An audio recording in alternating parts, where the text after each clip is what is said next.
Hi guys, I just wanted to check in and I wanted to give an update.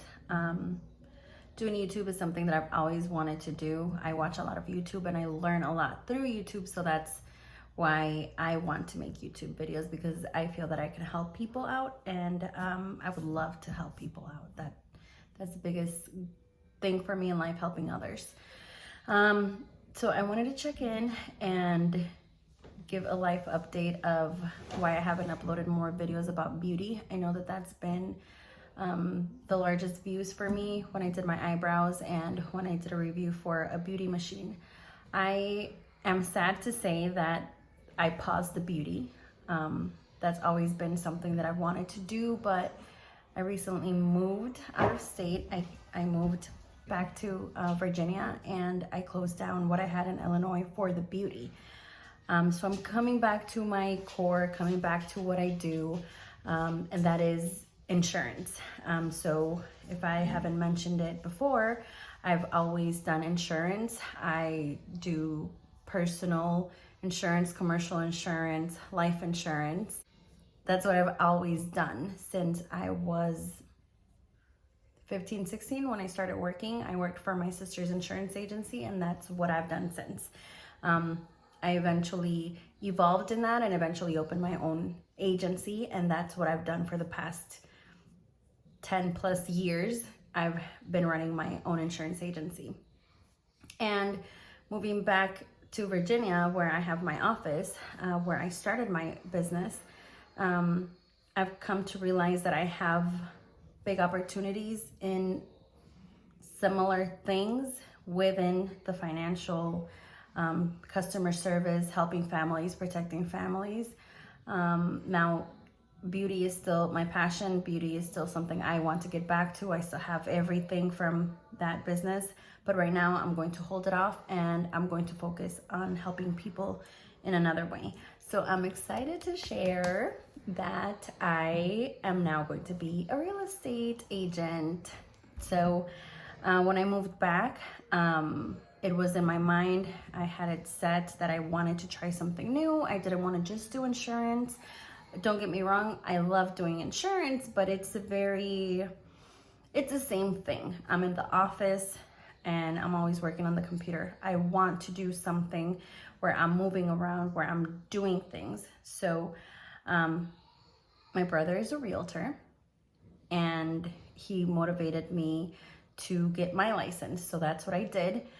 I started taking my training I searched online. I searched on doing it online, and I searched doing it in class. Now, when I took my insurance license many years ago, what worked best for me was going to a class, learning in person. That's how I better learn.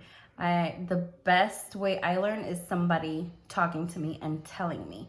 So I knew that online is not an option for me. That's not a way that I learn. So I looked at local places to start going to classes and taking the real estate training. And I found one. I found a couple options, but the best option that fit me was through Keller Williams. Those hours were perfect. They were ideal. They were night classes, and they were twice a week. Other ones I had to go through a whole week of training, and that didn't really work out with my schedule, being that I have to run my insurance agency. I can't just be absent for a whole week. So the after hours, the evening hours worked perfect for me. The time frame of that class was ideal. Everything made sense. So I'm like, let's go, sign me up. I'm going to take that class, and I did. After I took that class, they tell you to schedule your exam right away, which I think it took like a week to schedule my exam, but I knew that I had to schedule it. That way I had a date on my mind that by this date, I better have everything down and I better take it. So I scheduled it for a Saturday, and there are 2 locations where I could take this exam. I scheduled it on a Saturday, which was in Reston, if you're familiar with Northern Virginia. I scheduled it there. But that was a mistake, terrible mistake. I had a really bad experience there, and I didn't pass. I didn't pass the first time, which is totally fine, no big deal. So going to Reston was a really bad idea, bad experience. I did fail the first time, but honestly, I blame it on the test center, and I will explain why. Generally, for these sorts of tests, when it's a professional license, you go into a center where everything is monitored. You have a camera in the room, if not on top, like literally right on top of you. You are in cubicles. They don't let you bring anything with you. You can't take your watch. You can't take your phone. You can't even take a water bottle. Like, you can't take anything with you in there. So it's that type of secured place because it's such a serious test. And I already knew this because of my insurance license when I took it. So I get to the place. I get there at around 11:40, 11:45. I can't find the location, so I'm walking around. I find the location. I go in there. I'm wearing a coat and my purse, and I have a water bottle. And as I walk in, it's an older place, and they have these tiny little lockers, tiny lockers. And then I see a coat rack as soon as I walked in, where a lot of purses and backpacks were hung up. And I don't feel comfortable leaving my purse out there like that. The purse that I took in this particular day is not a purse that you would leave out there like that.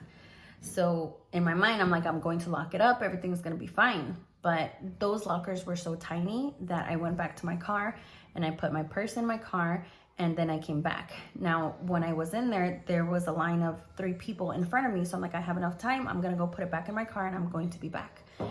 When I come back, it's about 11:50, 11:55. There's one in person, 10:50, 10:55, because my test was at 11. There was one person in front of me, so I just waited for them to get checked out, and then it's my turn. When I come in, and I'm checking in, the lady's like, where's your code? And my code. And I said, what code?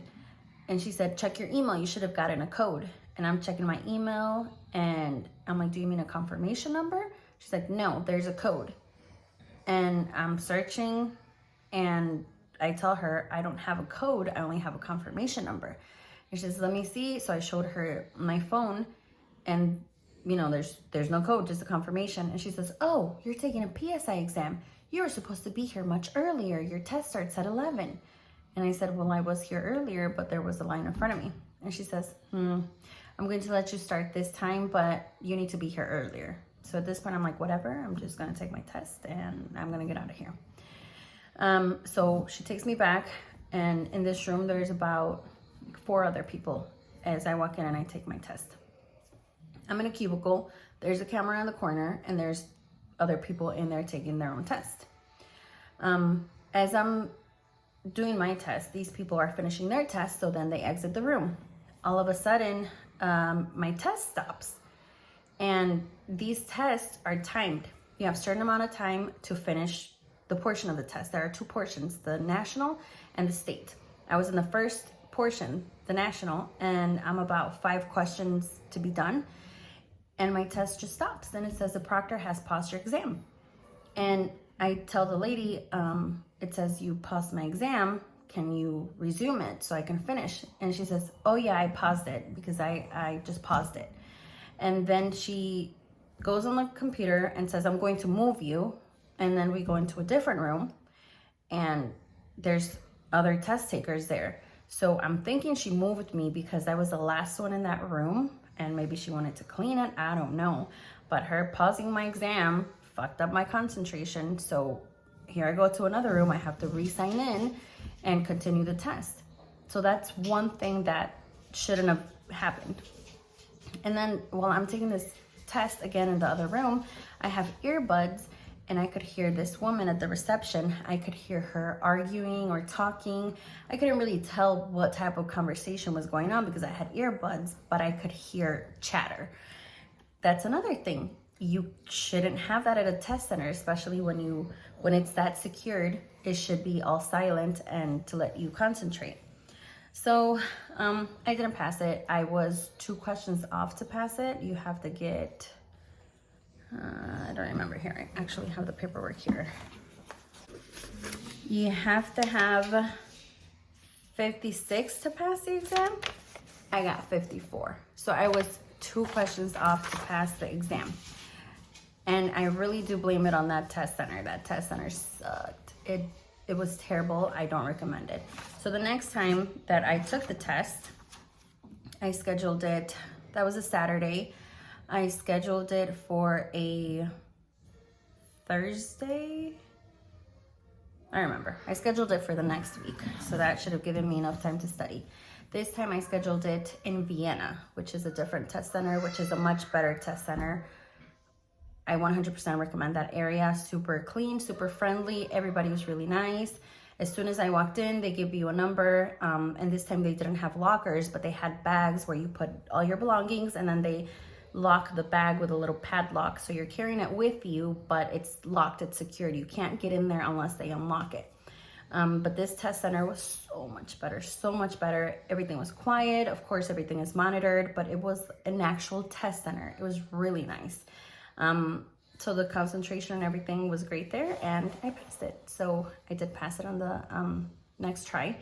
And now the process is to find a brokerage. I've been doing my research, and I met with a couple of local brokers, and I did make a decision.